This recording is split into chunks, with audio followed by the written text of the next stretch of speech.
और मेरे ससुर भी किसान हैं, किसान परिवार में। मैडम, आप अपने आप को किसान कह रहे हैं और आप इतनी स्मार्ट सुंदर लग रही हैं, अच्छे कपड़े पहन के आई हैं, और सरकार तो ये कह रही है, जो नेता हैं वो कह रहे हैं कि जो अच्छे कपड़े पहनने, कोट पैंट पहनने और सूट सलवार अच्छे पहन कर रहे हैं वो किसान नहीं है। वो तो बहका दिया गया है आप लोगों को। आप हमें बताओ, अडानी अंबानी ही अच्छे कपड़े पहन सकते हैं, वो किसानों की वजह से आज बैठे हुए हैं। क्यों मोदी जी 10-10 लाख का सूट पहन सकते हैं, हम नहीं पहन सकते क्या? रात दिन हम मेहनत करते हैं, पढ़े लिखे हैं, क्यों नहीं पहनेंगे? हम तो दूसरों को कपड़े लत्ते अच्छे पहना रहे हैं, हम क्यों नहीं पहनेंगे? चश्मा भी लगाती हूँ और बढ़िया मफलर भी डालती हूँ, अच्छी हूँ तो घड़ी भी बढ़िया पहनती हूँ। मतलब ये सारी ही सरकार के अंदर जो बैठे किसान है, जो महिला जो बुलवाया जा रहा है कि आप लोग पढ़े लिखे नहीं है, आपको बिल समझ में नहीं आ रहा है। आप जैसी पढ़ी लिखी महिला है जो किसानों को आगे गुमराह कर रही हैं कि बिल में बहुत अच्छे फायदे हैं, क्योंकि जो राजनाथ जी हैं, जो राजनाथ जी हैं, वो भी कहते हैं मैं किसान का बेटा हूँ और मैंने बिल पढ़ा है, बहुत अच्छे हैं, किसानों की दुगनी आय हो जाएगी। तो ये किसान के बिल आप बताओ मुझे, उनको समझ में नहीं आ रहा है क्या? किसानों को किसान समझ रहे हैं तभी तो वो बैठे हुए हैं। अच्छा। आंदोलन क्यों हो रहा है? किसान समझ रहे हैं कि हमारे साथ जाति हो रही, नाइंसाफी हो रही है, इसीलिए तो बैठे हुए। आंदोलन क्यों हो रहा है? अगर अच्छी चीज है, आप मुझे अच्छी चीज दे रहे हैं और मुझे समझ नहीं आ रही, मैं बोल रही मुझे नहीं चाहिए, आप जबरदस्ती क्यों थोप रहे हो यार? आपको क्या अधिकार है देने का? भाई मुझे नहीं समझ आ रहा, मुझे नहीं चाहिए। और मेरी जमीन का ये अडानी अंबानी इन्हीं के ग्रुप के, इन्हीं के व्यापारी लोग आएंगे और वो सौदा करेंगे। भाई किसान आज मुझे बताओ, एमएसपी लागू करने की बात कह रहे हैं, यदि मैं किसी फैक्ट्री पे कोई व्यापारी कोई चीज बनाता है तो क्या वो अपने रेट डिसाइड नहीं करता है? आज हम जाते हैं तो कोई दुकान पे चीज खरीदते सबसे पहले देखते हैं कि उसका रेट क्या है, तो क्या उनको मिनिमम रेट उनका नहीं होना चाहिए? इतनी सी चीज चाह रहा है, वो कह रहा है हम तो एमएसपी तो दे रहे, अरे दे रहे तो लिखित में दे दो ना। कहाँ वो आंदोलन कर रहा है? वो कह रहा है हमारे रेट लिखित में दे दो।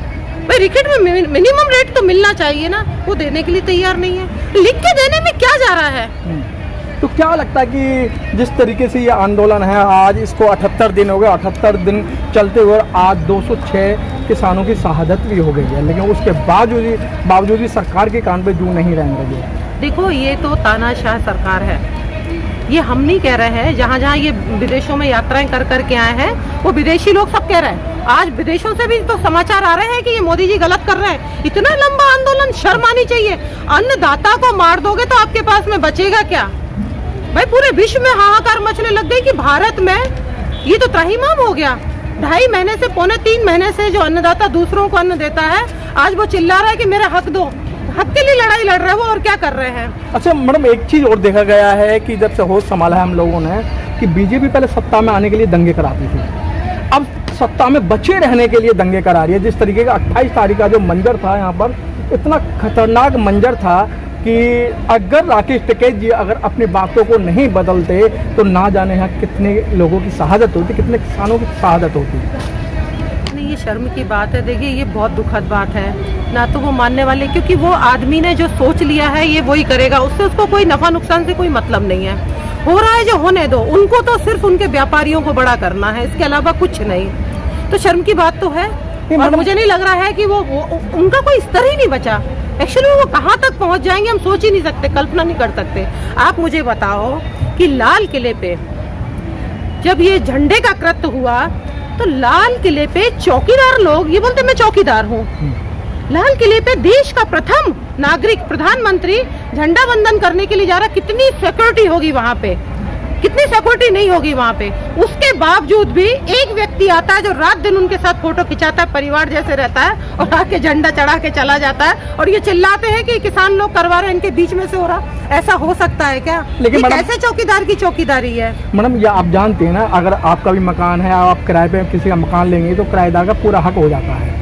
अब वो लाल किला आपका नहीं है, वो राष्ट्रीय धरोहर नहीं है, सिर्फ वो जो धरोहर है, आप समझ रही हैं किसकी धरोहर है, वो पहले ही किराए पे दे दिया गया है, वो पहले ही बेच दिया गया है। वो तो किराए पे भी दे दिया, प्लेटफॉर्म भी बेच दिए, हवाई अड्डे भी बेच दिए, इसीलिए तो चिल्ला रहे हैं कि अब इनको तो मत बेचो, बचेगा क्या? सभी बिक जाएगा। क्या दाल मियाँ जी को उसके खिलाफ कंप्लेंट नहीं करानी थी? जो एक मकान मालिक जिस मकान में चोरी हो जाए और इस तरीके के हो जाए, क्या उन्हें कंप्लेंट नहीं करानी थी? बिल्कुल कंप्लेंट करानी चाहिए थी। और आज जिसने ये कृतज्ञ करा है वो खुलेआम घूम रहा है, खुलेआम घूम रहा है। पकड़, आप बताओ जरा, एक ऐसा आदमी जो रात दिन आपके साथ में रह रहा है, आप उसके पूरे परिवार का बैकग्राउंड जानते हैं, आप पकड़ने नहीं चाहते? गुंडागर्दी तो आप आगे रह के करवा रहे हो। तो मैडम क्या लगता है, जैसे नोटबंदी की बात करें तो जो वापस नहीं इन्होंने वो कदम उठाया, जीएसटी की बात करें तो कदम पीछे नहीं हटाया इन्होंने, और 3 तलाक की बात करें तो जब भी इन्होंने बहुत प्रदर्शन हुए या NRC CAA पे हुए, तो क्या लगता है कि आपको ये मोदी जी इस पर भी बैकफुट पे जाएंगे? नहीं, इनको जाना पड़ेगा ये, क्योंकि अब ये सिर्फ भारत का मुद्दा नहीं रह गया, ये तो धीरे धीरे इतना फैलता जा रहा है कि ये विश्व का मुद्दा बनता जा रहा। सब लोग थू थू कर रहे हैं, मानना पड़ेगा, आज नहीं कल शहादत देने में वो डरेंगे क्या? नहीं डर रहा। आज आप देखिए तो पूरे भारत में जगह जगह अब आंदोलन शुरू हो गए हैं। ये लेकिन उससे कोई फर्क नहीं पड़ा, मोदी जी को कोई फर्क नहीं पड़ा, वो तो चुनाव में लीन है। अब वो मतलब भारत के प्रधानमंत्री पार्टी के, उनको तो 2 चीजों से मतलब है, 2 चीजों पे चुनाव लड़ते हैं, हिंदूवाद, हिंदू मुस्लिम, राष्ट्रवाद। बीच में राम मंदिर को ले आएंगे। अरे राम मंदिर, राम किसके नहीं है भाई? सभी के तो है राम जी। हम नहीं मानते क्या? सभी लोग राम जी को मानते। उनके पास कोई मुद्दे ही नहीं है, उनके पास यही मुद्दे हैं। वो पहले तो हम लोग अंग्रेजों से लड़े थे, अब इनसे लड़ाई लड़ो भाई। अंग्रेजों ने फूट डालो, राजनीति करो। अब इनका है कि आपस में भाई भाई को लड़ाओ और राजनीति करो।